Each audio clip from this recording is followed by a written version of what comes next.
Hello, in this video I want to show you how to change date and time settings on a GemiBook, on a Chuwi GemiBook Pro.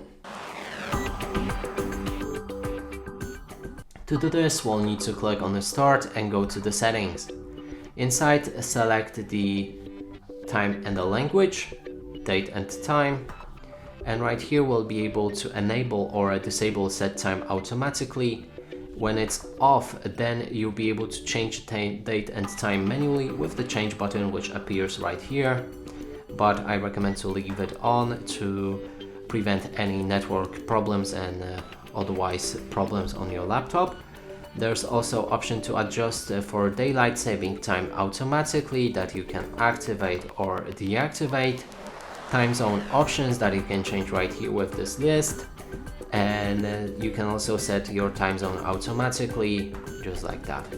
And that's it for this video. Hope you like it. Please consider subscribing to our channel, leave a like and a comment below.